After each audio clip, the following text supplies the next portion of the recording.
경기 북부 특별자치도 설치에 나선 김동연 경기도지사가 주민투표가 불발된다면 경기도의회를 비롯한 지방의회의 동의를 얻어 추진하겠다고 밝혔습니다. 총선 선거구 후보군을 조명하는 시간입니다. 오늘은 여야 대선 후보급의 인물들까지 거론되고 있는 계양구 을 지역의 후보군들 살펴보겠습니다. 인천시가 지방세 감소 등으로 세수 확보에 어려움을 겪으면서 기정 예산인 제1회 추경보다 2억 원 이상 감소한 최종 예산을 편성했습니다. 인천시가 지난 8월부터 부평 지역에서 추진하고 있는 다회용기 배달 사업이 음식점과 주민에게 호응을 얻지 못하고 있다는 지적이 나오고 있습니다. 관련 소식 전해드립니다.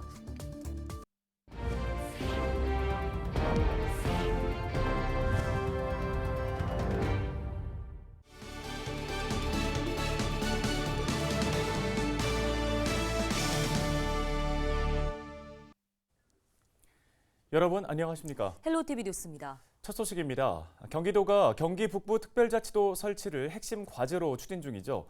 하지만 경기 북부 특별자치도 설치를 위해 필요한 주민 투표는 지지부진한 상황인데요. 김동연 경기도지사가 주민 투표가 불발된다면 경기도 의회를 비롯한 관련 지방의회의 동의를 얻어 경기 북부 특별자치도 설치를 추진하겠다고 밝혔습니다. 이재필 기자입니다.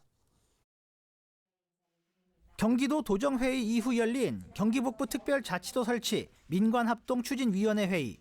회의에 참석한 김동연 경기도지사는 경기북부 특별자치도 설치를 위한 주민투표의 차선책으로 경기도 의회를 비롯한 관련 지방의회의 동의를 얻는 방안을 검토 중이라고 밝혔습니다. 경기도는 현재 경기북부 특별자치도 설치를 위한 주민투표를 행정안전부에 요청한 상황. 하지만 행안부는 경기도의 요청에 나서지 않고 있습니다. 행안부의 이 같은 행보에 경기도는 주민투표가 불발될 가능성도 염두에 두고 있는 상황. 관련 법상 행정구역을 개편하려면 주민투표를 거치거나 지방의회의 동의를 얻어야 합니다. 회의 후 기자들과 만난 김동연 경기도지사는 행안부가 합리적인 판단을 내릴 것으로 기대한다며 12월 중순까지 기다리겠다고 말했습니다.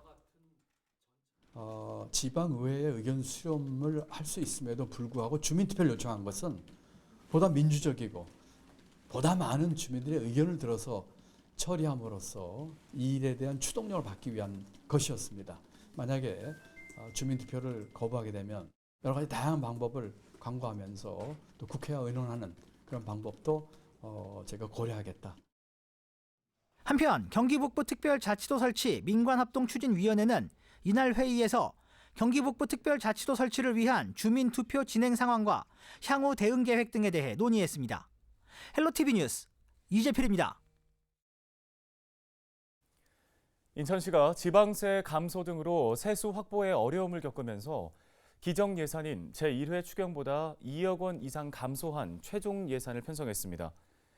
추가 경정 예산안을 보면 일반 회계는 당초보다 1,335억 원 줄어든 10조 3,952억 원, 특별 회계는 726억 원 감소한 4조 1,110억 원입니다.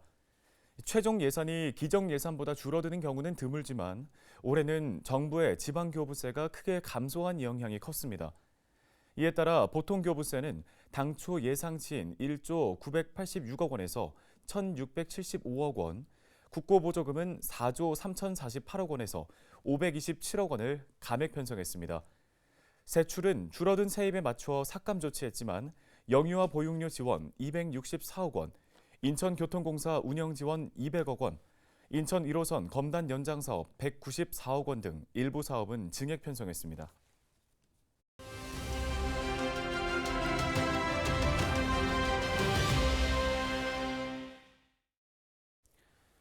내년 4월 10일 치르는 제22대 총선이 이제 5달도 채 남지가 않았습니다.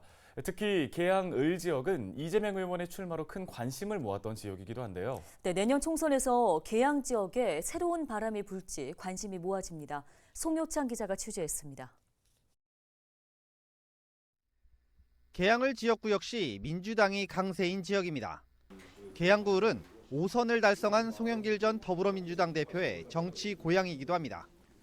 송 전 대표가 마지막으로 당선됐던 지난 2020년 제21대 총선에서는 더불어민주당 송영길 후보 58.67%인 51,821표를 얻었고 국민의힘의 전신인 미래통합당의 윤영선 후보는 19.33%인 17,599표를 득표했습니다.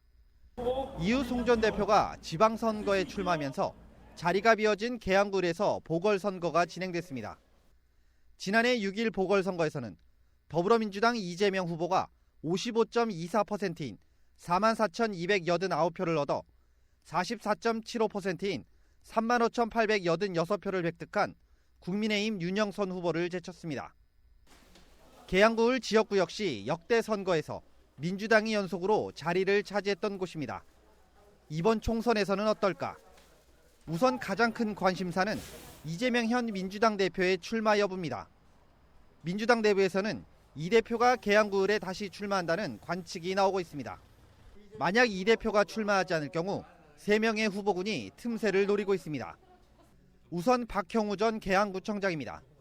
2010년부터 내리 3선 구청장을 지낸 박 전 청장은 현재 민주당 인천시당 정책위원장을 맡고 있습니다. 또 다른 후보군은 이용범 전 인천시의회 의장입니다. 6대부터 8대까지 인천시의원을 역임했습니다. 마지막은 박성민 전 인천시의원입니다. 박 전 시의원은 계양 테크노밸리 추진단장과 8대 인천시의원을 역임했고 현재 더불어민주당 주거복지특별위원회 부위원장을 맡고 있습니다. 반면 국민의힘에서는 지난 2016년 제20대 총선부터 출마했던 윤영선 당협위원장이 출마를 준비 중입니다. 또 국민의힘 내부에서는 원희룡 국토교통부 장관의 출마설이 나오고 있습니다. 만약 출마할 경우 미니 대선급 매치도 기대해 볼 수 있을 것으로 보입니다. 정의당에선 박인숙 계양구 지역위원장이 출마를 고심 중입니다. 이 대표가 출마할 경우 계양을 지역구는 지난 보궐선거에서 패배했던 윤영선 당협위원장과의 리턴 매치도 관전 포인트입니다.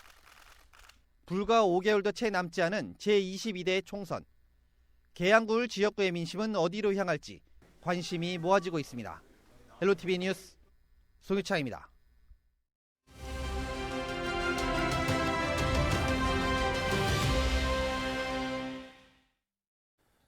다음 소식입니다. 인천시가 지난 8월부터 부평 지역에서 추진한 다회용기 배달 사업이 음식점과 주민 모두에게 호응을 얻지 못하고 있다는 지적이 나오고 있습니다. 고민이 필요해 보이는데요. 네, 오늘은 인천 녹색연합 박조희 사무처장 연결해서 관련 이야기 좀 자세히 나눠보도록 하겠습니다.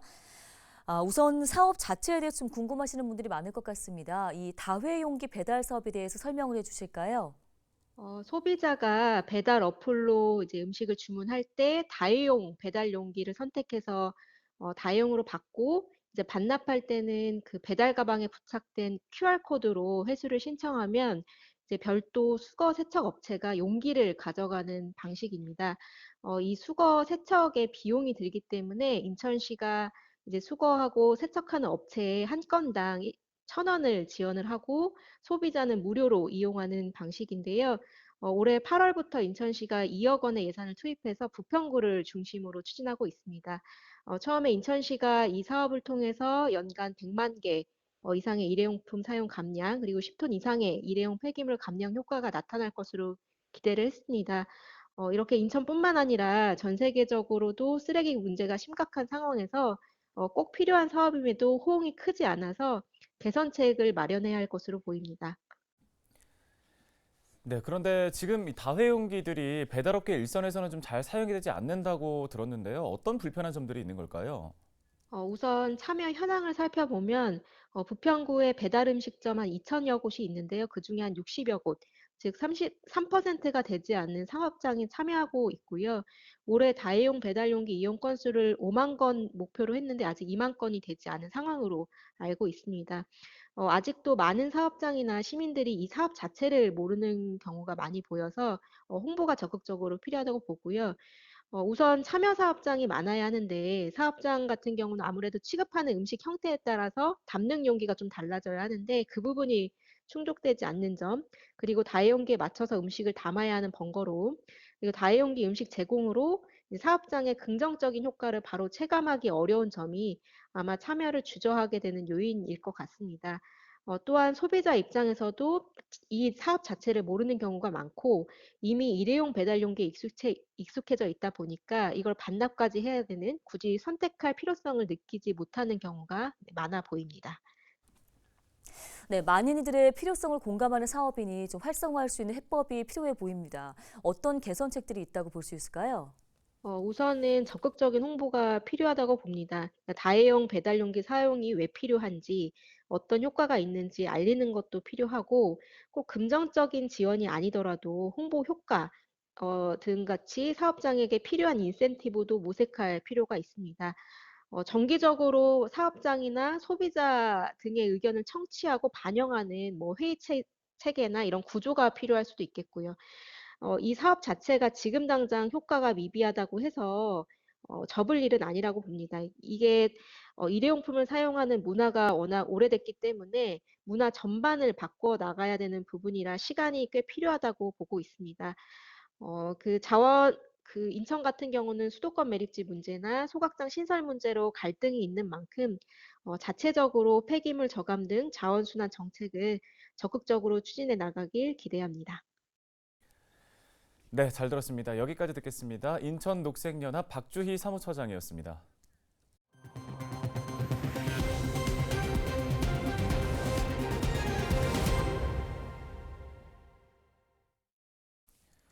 부천 원미경찰서가 명품 가방의 중고거래 현장에서 도난 사건이 발생해 수사에 나섰다고 밝혔습니다. 20대 여성 A씨는 지난 19일 낮 2시쯤 부천 중동의 한 길거리에서 중고 거래로 팔려던 600만 원 상당의 고가 명품 가방을 도둑맞는 피해를 입었다고 경찰에 신고했습니다. A씨는 당초 구매 의사를 밝혔던 남성 B씨를 카페에서 만났고 계좌 이체를 요구하는 틈을 타 B씨가 가방을 들고 그대로 오토바이를 타고 도주했다고 진술했습니다. 경찰은 사건 현장 인근의 CCTV와 차량 블랙박스 등을 토대로 달아난 용의자를 추적하고 있습니다. 부천시 관광협의체가 최근 발족하고 본격적인 활동에 돌입했습니다. 관광 경쟁력 향상을 위해 결성된 민관협력 네트워크인 부천시 관광협의체는 앞으로 문화도시 부천의 관광산업을 접목한 관광 활성화 방안에 대해 함께 논의할 예정입니다. 협의체는 부천 주요 4대 국제축제와 봄꽃 자원 등 부천 관광의 강점을 활용해 외부 관광객을 유입시키고 체류 시간을 확대하는 등 정책 개발이 필요하다는 부분에 공감했습니다. 관광협의체는 부천시 문화경제국을 중심으로 시의원, 관광 전문가, 사업체 등 모두 19명으로 구성됐습니다. 인천시 교육청이 내년부터 가족 체류형 농촌 유학 정책을 시범적으로 도입합니다. 가족 체류형 농촌 유학은 학생이 가족과 함께 농어촌 마을로 이주해서 학교에 다니면서 지역 자원을 활용한 교육을 받는 정책입니다. 앞서 인천시 교육청이 학부모와 교직원 2천여 명을 대상으로 이번 정책에 대한 인식 조사를 진행한 결과 학부모 77%, 교직원 69%가 이번 교육 정책에 대해서 동의한 것으로 나타났습니다. 인천시 교육청은 이번 인식조사와 기초 연구 용역 결과를 바탕으로 지역 특성을 담은 개념과 교육 과정을 구체화할 계획입니다. 인천시의 소통 민원이 지난해보다 20% 이상 늘어난 것으로 나타났습니다. 시는 올해 들어 지난 10월까지 780건의 소통 민원이 접수됐다고 밝혔습니다. 이는 지난해 전체 647건보다 20.5%인 133건이 늘어난 수치인데요.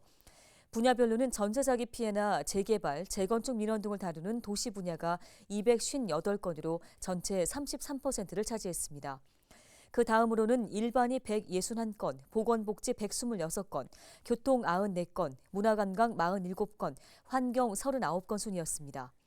민원이 가장 많은 곳은 남동구였으며 소래습지 국가공원이나 재개발 사업 관련 민원이 잇따라 접수된 것으로 파악됐습니다. 부천시가 올해 기업 지원 시책 만족도를 조사한 결과 지난해 대비 0.42%포인트가 오른 96%가 만족한다고 응답했습니다. 기업을 부천시의 사업을 만족한 이유로는 신속한 처리가 43%, 담당자의 응대가 22%, 사업 내용 25% 등이었으며 다른 지역에 비해 기업 지원 시책이 많아서 좋다는 의견도 있었습니다. 또 앞으로 확대해야 할 사업은 자금 지원이 64%로 가장 높았습니다.